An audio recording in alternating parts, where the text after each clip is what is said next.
Nitish cabinet में जातीय समीकरण का भी ध्यान रखा गया है।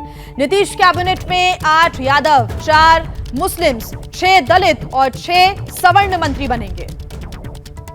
बड़ी खबर इस वक्त आपको बता रहे हैं, नीतीश कैबिनेट में जातीय समीकरण का भी ध्यान रखा गया है। बता दें कि कुछ देर बाद यानी कि सुबह 11:30 बजे कैबिनेट विस्तार होगा और विधायक मंत्री पद की शपथ लेंगे, जिसमें कैबिनेट में 8 यादव, 4 मुस्लिम्स, 6 दलित और 6 सवर्ण मंत्री बनेंगे। यानी कि इस कैबिनेट में जातीय समीकरण का भी ध्यान रखा जाएगा।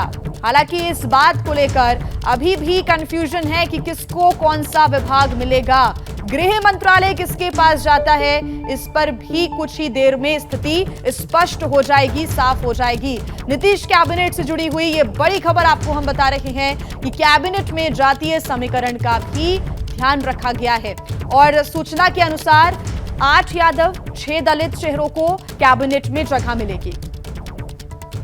और ज्यादा जानकारी के साथ हमारे संवाददाता प्रकाश हमारे साथ जुड़ गए हैं। प्रकाश, किसको कौन सा मंत्रालय मिलेगा, कुछ देर बाद स्थिति स्पष्ट हो जाएगी, लेकिन हाँ, ये जरूर है कि नीतीश कैबिनेट में जातीय समीकरण का भी ध्यान रखा गया है। पूरी जानकारी दें।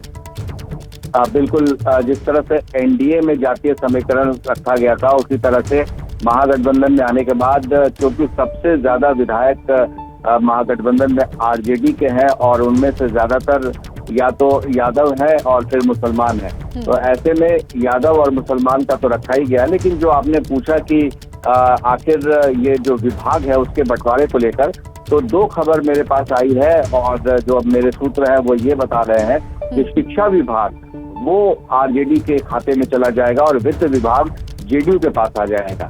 और दूसरी तरफ ये भी खबर है कि डिप्टी सीएम जो तेजस्वी यादव है, उनके पास पथ निर्माण यानी रोड और दूसरा स्वास्थ्य विभाग, यह दोनों विभाग उनके पास रहने की खबर आ रही है। जैसा कि बताया जा रहा था कि तेज प्रताप यादव जो उनके बड़े भाई हैं, वो स्वास्थ्य विभाग को लेकर के काफी जिद कर रहे थे, लेकिन लगभग ये साफ हो रहा है, जो हमारे सूत्र बता रहे हैं कि उसके मुताबिक स्वास्थ्य और पथ निर्माण विभाग तेजस्वी यादव के पास ही रहेगा।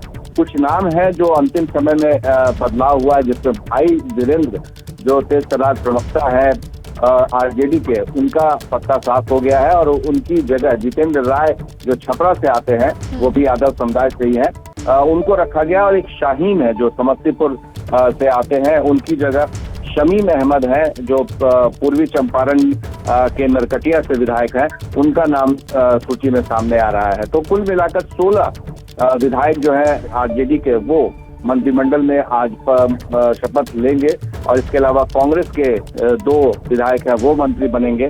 तो ये देखना होगा कि जो मंत्रालय है उसमें किसका नाम किसके बाद आता है और फिर जो विभागों का बंटवारा तो होता है वो किस तरह से होता है। लेकिन प्रकाश, चुनौती तो अभी भी है, क्योंकि चाहे कांग्रेस की बात हो या फिर जीतन राम मांझी की पार्टी की बात हो, सभी को संतुष्ट कर पाना एक बड़ी चुनौती है अभी। आरजेडी, जेडीयू, इनके तमाम जो बड़े नेता हैं, उनको ही क्योंकि मिलकर ये तय करना है कि सभी संतुष्ट रहें, माने हुए रहें। देखिए, ये बातें तो सभी पार्टियों में है और खासतौर से जेडीयू में जो संसदीय बोर्ड के राष्ट्रीय अध्यक्ष हैं उपेंद्र कुशवाहा, उनके बारे में बताया जा रहा है कि वो शायद नाराज चल रहे हैं या फिर रूठ गए हैं। वो इस शपथ ग्रहण समारोह में शामिल नहीं होंगे। फिलहाल वो महाराष्ट्र में है और अपने परिवार के साथ चले गए हैं, जबकि उनको पता था कि 16 तारीख को ही मंत्रिमंडल का विस्तार होना है। तो ऐसे में ये कयास लगाए जा रहे हैं कि आखिर इनकी नाराजगी या रूठने की वजह क्या हो सकती है, क्या मंत्रिमंडल में जगह नहीं मिलना या फिर नंबर 2 की जगह जेडीयू में उनसे बात हुई होगी। तो ये सारी बातें हैं। तो जेडीयू में भी है और आरजेडी में भी है जो कई मंत्री पद के लिए लालसा लगाए बैठे थे कि उन्हें शायद मंत्री पद मिल जाए, लेकिन उनको नहीं मिला है। पर इतनी बड़ी संख्या है कि नाराजगी का कोई असर नहीं होता है। लेकिन सबसे बड़ी परेशानी कांग्रेस के सामने है, क्योंकि कांग्रेस को कहने को तो 3 सीटें मिली थी, लेकिन 2 सीटों पर ही मंत्रिमंडल में जगह दी जा रही है। तो ऐसे में जो बाकी विधायक हैं, उनमें किस तरह से नाराजगी होगी, कैसे उनको शांत करना होगा, कैसे उनको ठीक करना होगा, ये बड़ी चुनौती रहेगी। अच्छा, इस पूरे मंथन के बीच क्या बीजेपी की तरफ से कोई प्रतिक्रिया सामने आई है? क्या उनका कहना है कि अगर किसी को कोई नाराजगी होती है या फिर असंतुष्टता होती है तो उनके साथ हो सकता है आगे संपर्क हो? ये तो हालांकि इंतजार करना होगा प्रकाश अभी कि जैसे ही शपथ ग्रहण होता है उसके बाद किस किस की नाराजगी सामने आती है। देखिए, बीजेपी अभी ये तय कर रही है, उनके कोर कमेटी की बैठक दिल्ली में होने वाली है आज ही, और उसमें यह तय होगा कि विधानसभा में विपक्ष का नेता कौन होगा, सचेतक कौन होगा, और विधान परिषद में भी विपक्ष का नेता कौन होगा। तो इस पर माथापच्ची अभी इन लोगों की है, क्योंकि अभी तो सरकार बन रही है और मंत्रिमंडल विस्तार ही हो रहा है। तो सबसे पहले है कि जो विधानसभा का सत्र बुलाया गया है, विशेष सत्र विश्वास प्रस्ताव के लिए, विश्वास मत हासिल करने के लिए, तो ऐसे में बीजेपी की कोशिश होगी कि अंदर में कैसे वो चेहरे हों जो इनके सामने खड़े हों, मुख्यमंत्री नीतीश कुमार, और जो उनको चुनौती दे सके विधानसभा या विधान परिषद में। इस रूप में उनकी कोशिश होगी अभी फिलहाल पार्टी को संगठित करके और एक साथ जो समीकरण है उसको साधने की। जैसे ही घड़ी का काटा दोपहर 2:30 पे आए, बबीता जी का दिल सास बहू साजिश के लिए मचल जाए।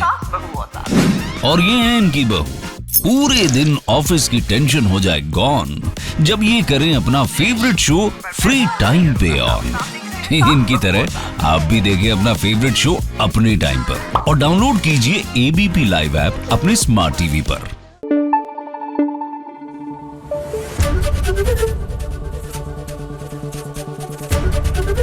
एबीपी न्यूज आपको रखे आगे।